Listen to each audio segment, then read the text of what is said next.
Olá, estamos iniciando mais um capítulo do nosso Clínica da Beleza, que você pode assistir no Spotify, no Deezer, no YouTube. Aqui nós conversamos sobre tudo: medicina, saúde mental, dermatologia, beleza, exercícios. E hoje nós estamos recebendo aqui a Bianca Vilela, que tem uma especialidade muito interessante, que é a fisiologia do exercício. Bianca, é um prazer enorme estar recebendo você aqui. Muito obrigado por ter vindo e aceito o nosso convite. Doutor, obrigada. Eu que agradeço. É uma satisfação. Nós conversamos pela primeira vez durante a pandemia, quando eu também fazia lives com vários assuntos, e eu achei incrível sua especialidade. Conta pra gente o que é ergonomia. Nossa, ergonomia é um mundo. Na verdade, ergonomia é uma ciência multidisciplinar, que englobam vários especialistas, né? Eu tenho uma formação na educação física, depois eu fui para medicina do esporte e me formei ali, fiz mestrado, fiz especialização em fisiologia do exercício. E a fisiologia, a educação física, a nutrição, a fisioterapia, tudo está relacionado, porque a ergonomia é uma ciência da postura. Então, exato, vamos já todo mundo já se organizando aí. Na verdade, a gente tem que imaginar a ergonomia como o que o ambiente afeta, tanto positiva quanto negativamente, a minha postura. E além da postura, tem as questões ambientais, como iluminação, temperatura e ruído. Então, tanto o ambiente quanto o meu posicionamento corporal. E isso afeta diretamente a minha saúde física e mental.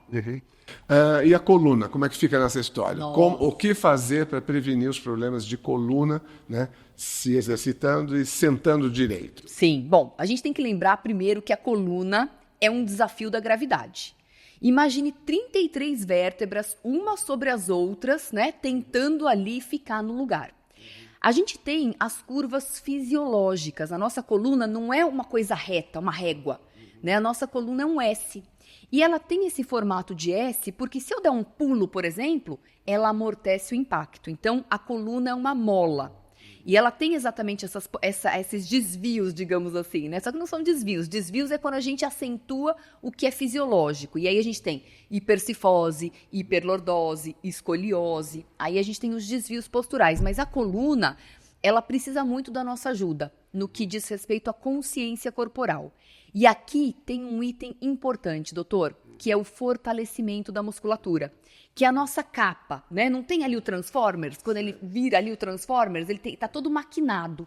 Então, o que seria esse nosso maquinamento? O músculo, tanto o músculo, a musculatura abdominal, quanto dorsal.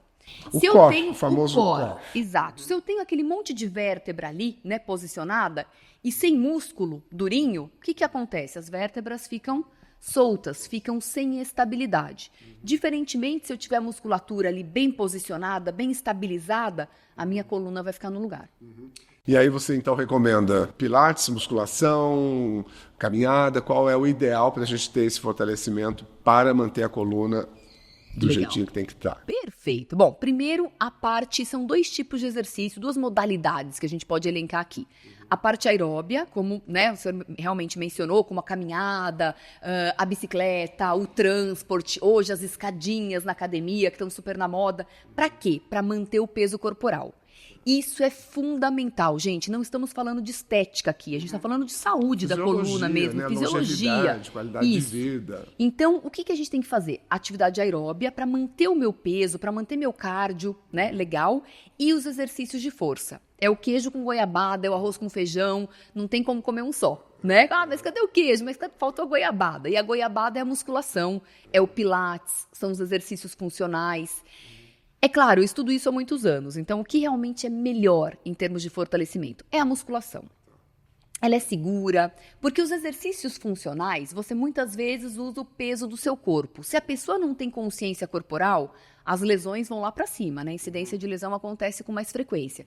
Então, eu gosto muito de musculação. Tem gente que abomina a musculação. Então vai para o Pilates, supervisionado, até para um treinamento, lógico, né? Mas tudo bem, a gente até consegue se adequar. Mas o ideal é que você tenha força e tenha aeróbio juntos aí, fazendo essa composição. E crianças, a partir de que idade você precisa dar uma olhada no seu filho e ver aí essa postura Como é que é isso? Saiu da barriga, respirou, já tem que estar ligado com postura. Hoje me preocupa muito a questão das telas. Lembra que na nossa live, na pandemia, nós falamos do posicionamento Tech-Neck? Exatamente. É exatamente isso. O que me preocupa em relação às crianças são várias questões. Se a gente pegar a forma como elas sentam, jogando o quadril para frente, e aí você ao invés de ter a lombar assim, você faz isso, ó, na lombar. Você muda, você inverte o posicionamento. Quando você muda o posicionamento da lombar, você muda o posicionamento da cervical também. Porque as coisas estão conectadas, né? E aqui, ó, e esse ombro? Essa hipercifose, essa projeção, essa protusão, colocar para frente os ombros. Você fica em posição, ao invés da coluna ter um S, ela passa a ser um C. E isso você causa um desalinhamento total. Além disso, né, o que deveria estar em 90 graus, que seria o olhar para o horizonte, você reduz para 20, 15 graus. Então, as crianças, realmente, a gente está numa fase ali de crescimento, de maturação, de estruturação. E aí como construir uma parede torta? Ah, vou construir uma casa, só que as paredes estão assim, o telhado está assim. É claro que isso não vai dar bom, né? Os pais têm que estar realmente muito em cima disso. Exercícios específicos ou mais favoráveis ou não? Para as crianças? Exato. Bom, criança é uma coisa tão interessante, porque hoje tem uma linha de musculação para as crianças. Eu sou mais conservadora, eu vim de escolas mais tradicionais, eu fiquei na Unifesp 14 anos, então tem realmente muito estudo de tanto impacto, se a gente pega a ginástica olímpica, por exemplo, quanto de exercício muito forte, né, tracionando muito ali a musculatura. O músculo não está preparado, né? A gente tem um ser preparado com a espermarca e com a menarca. Né? Então, meninos começam a produzir o espermatozoide e as meninas menstruar. Aí a gente tem um ser maduro, digamos assim. Vamos colocar 15 anos para padronizar, para ficar fácil. Que teria menos lesões, digamos assim? Que você estaria apto a fazer uma musculação, por exemplo. Né? Antes dos 12 anos, eu como especialista, por exemplo, eu diria que não. Se algum pai me perguntar, eu falo, poxa, não. A criança tem que fazer coisa lúdica. Então, ela tem que ir, por exemplo, para o parquinho. Sabe aquela coisa de pegar? Isso já é uma super força. Ela não precisa pegar um peso de 5 quilos. O próprio peso do corpo dela. Tem que ter interação social. Tem que ter coletivo. Então, a parte, por exemplo, de esportes coletivos, sensacional. Claro, outra coisa que eu acho incrível, artes marciais. Karatê e judô, principalmente. Porque aí você, além de tudo, você vai ter a hierarquia do mestre. Então, os valores, tem tudo isso, né? E atividade de criança não é atividade de adulto. A atividade de criança tem que ser lúdica e funcional. Tem que ter funcionalidade na musculatura. Se a gente pegar, por exemplo, um estudo que eu participei, isso há muitos anos na Unifesp, lá no Centro Olímpico, a gente simplesmente era uma coisa muito, muito básica. Uma câmera como essa, a gente colocava aqui, e a criança corria e de volta, para analisar a marcha. Doutor, é uma judiação. As crianças, olha, eu tô falando de 10 anos, tá? Já tinham o comportamento motor muito ruim. Imagina agora. Meu Deus, esses tablets... Então você vai colocar a criança para fazer isso? Você não vai desenvolver nenhuma habilidade nela. E deitado, né? Encostou na cama antes de dormir, pega um livro ou um tablet, como é que é isso? Como conduzir os filhos que fazem isso. Isso é muito importante também a gente salientar, né? A gente falou das telas, e eu brinco nas minhas palestras que as crianças hoje nem dormem. Vamos fugir um pouquinho da ergonomia, tem a ver com sono, só pra gente contextualizar essa coisa da cama, né? Como é que uma criança vai dormir bem, ou vai ter uma saúde mental, ou vai aprender a ter realmente um comportamento familiar adequado, se de domingo à noite até quinta à noite, né, que é aquele período de escola, tem que acordar cedo, tem que todo mundo dormir no mesmo horário. Legal, concordo. Só que sexta e sábado à noite é open bar de videogame. Pode dormir 3 da manhã, pode vir à noite... Então, o cérebro da criança está totalmente... Mas vem cá, eu durmo cedo ou eu durmo tarde? É para vir à noite ou é para acordar cedo? Então, fica aquela coisa. Dormir, quando a gente vai dormir, livro físico. Doutor, não adianta. Se você se expuser à tela, você vai ter a luz azul. E isso vai comprometer o seu sono. Com certeza, melatonina. Além da postura. Total. Melatonina total. Melatonina é produzida durante o dia. Tem estudos muito importantes da melatonina, porque hoje já se sabe que a melatonina você tem que ter no mínimo 10 minutos. Gente, é tão pouca coisa. 10 minutos de sol por dia. Exatamente. É ridículo. Tanto para muito pouco tempo, tanto para vitamina D quanto para melatonina, que aliás estão intimamente associadas. Então, se eu brinco, né, que isso tem a ver com ergonomia também. Eu falando nas palestras, falei, gente, existe um poliamor dos hormônios. Sabe qual que é o poliamor dos hormônios? Eu, por exemplo, sou uma pessoa ciumenta, doutor. Você é ciumento? Não, aprendi a não ser. Ah, então, isso é bom. Ele tá muito mais evoluído que eu, porque eu, Ricardão, olha, aquele ali, o meu marido, né? Eu falo, poliamor aqui não. Mas os hormônios podem. Os hormônios precisam do poliamor. São 4. Quer saber quais são? Absolutamente. Você vai saber. Todos. Você vai dar aula para mim disso. De manhã nós temos a insulina e o cortisol. Por que as pessoas acordam destruídas, já com a postura assim, ó? Ai, tô cansado. Porque tá com o cortisol baixo. Às 7 da manhã o cortisol tem que estar alto. É o pico dele, 7 da manhã, meio-dia e um pouquinho às 4 da tarde, mas um cheirinho só para você não dormir ali no trabalho, né? Pra você aguentar até umas 6 horas da tarde. A insulina tem que estar controlada. A insulina subiu, o cortisol subiu. Então, paçoca, Nutella, papapá, bombom, bolacha, bolo, papapá, farinha, pizza, papapá, hambúrguer. O que acontece? Pá, a insulina sobe, o cortisol desregula também. Se esses dois se desregularem durante o dia, a melatonina não vai aparecer às 19 horas. E se a melatonina não aparecer às 19 horas, o hormônio de crescimento, que é quem te recupera, te regenera da meia-noite às 4 da manhã, não vai aparecer. Então é uma cadeia de sucesso ou de fracasso, a depender do que você faz ao longo do seu dia. E esses 4 hormônios, insulina, cortisol, prioritariamente durante o dia, e melatonina e hormônio de crescimento à noite, eles precisam estar ali, se amando. Sinergia. Se um, exatamente, não tiver sinergia com o outro, aí seu sono vai pro vinagre e a sua postura. Ó. E as suas palestras corporativas? Como são, como se desenvolvem, o que você orienta no repouso durante o trabalho, dá uma paradinha ou não? Legal. Me conta sobre isso, por favor. Legal. Não, doutor, isso é um ponto muito legal mesmo, né? Sobre esse repouso ativo, sobre as pausas no trabalho. A gente tem na ergonomia uma norma que se chama NR17, Norma Regulamentadora 17. 17, cada número tem altura, o outro tem vários periculosidade, insalubridade. A 17 é sobre ergonomia. O que a NR17 diz? Ela é muito subjetiva, tá? Mas ainda tá ali, é o que a gente tem de melhor na nossa lei. Que você deveria ficar um tempo. Quem trabalha sentado, tem um tempo sentado, mas tem que compensar um tempo em pé. E quem trabalha em pé, segurança de shopping, imagina aquele coitado que fica 10 horas em pé. Eu tinha pensado. A cada quanto? Ele tem que sentar. Então, o ideal seria 50 minutos sentado para 10 em pé.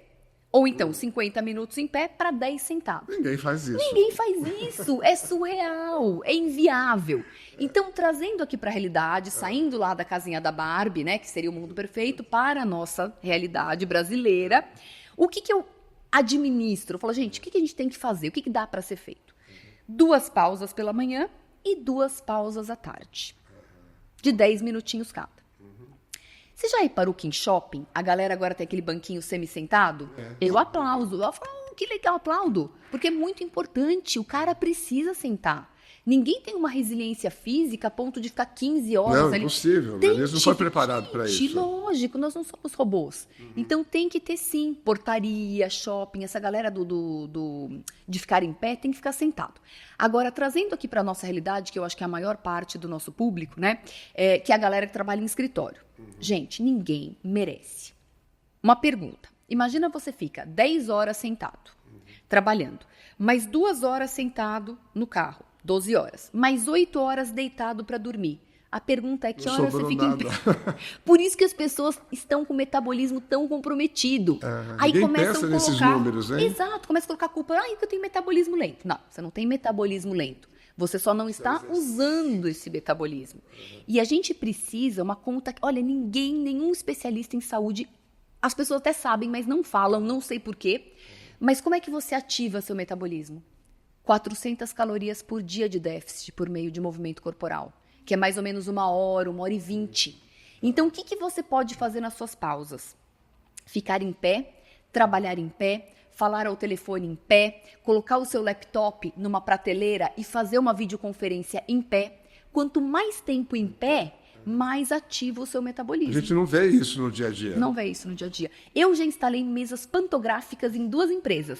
Ah, que são sensacional. mesas. Vai ter uma era de manivelinha e outra bem elétrica, né? Então você coloca nas pontas, não para todos os funcionários, mas estrategicamente você deixa ali, tem 50 postos de trabalho, mas 4 são pantográficas, de forma que o colaborador consiga ficar em pé. E ela vai de acordo com a altura, porque vai ter uma pessoa de 1,60 m e de 2 metros de altura. E aí você lá com a manivelinha vai subindo ali a mesinha. Sensacional, adorei isso. Pois é, trabalhar em pé. Sentar é um novo cigarro. Sitting is the new smoking. Esse é o problema. A gente tem que sair desses malefícios. E tanto as pessoas que fumam, quanto as pessoas que ficam sentadas e deitadas o dia inteiro, têm os mesmos problemas cardiovasculares. Sensacional esses dados. Agora, na hora de dormir, como é que é essa questão de travesseiro? Abraça o travesseiro, coloca o travesseiro entre as pernas. Orienta pra gente, de modo geral, o que seria o ideal. É tão fácil. Bom, primeiro tem um bom colchão. A gente se mata pagando parcelinha de carro, parcela não sei do quê, parcela da mesa que custou caro. Compra um bom colchão. E o colchão? Você passa 1/3 da tua vida lá. Então tem que ter um bom colchão. Não é só tênis, não. Hoje em dia eu brinco, né, que o pessoal de 30 anos, eu falo, o que uma pessoa de 30 anos tem? É um Nike Jordan, um iPhone, um colete puffer e uma garrafinha da Stanley. Então, coloca nessa sua wishlist um bom colchão, né? Isso é importante. Então, tem que ter um colchão legal, que não seja nem muito macio e nem muito duro. Tem que ser confortável. Imagine que eu esteja deitada aqui no meu colchão. Como é de lado é melhor. Se eu fico de bruços, é terrível, porque minha coluna faz uma canoinha. E enche de rugas. Aí, ó. Aí o doutor já pode... Não, pelo amor de Deus. Vamos fazer assim, ó. Ginástica facial. Não, pelo amor de Deus. Então, a coluna e as rugas. Pior cenário. Não vamos investir nisso daí, não. Então, vamos lá. Se eu deito de barriga para cima, o que vai acontecer? Para a coluna, não é o melhor cenário, mas não seria tão ruim. Só que o que acontece com a gravidade? Olha meu queixo, ó.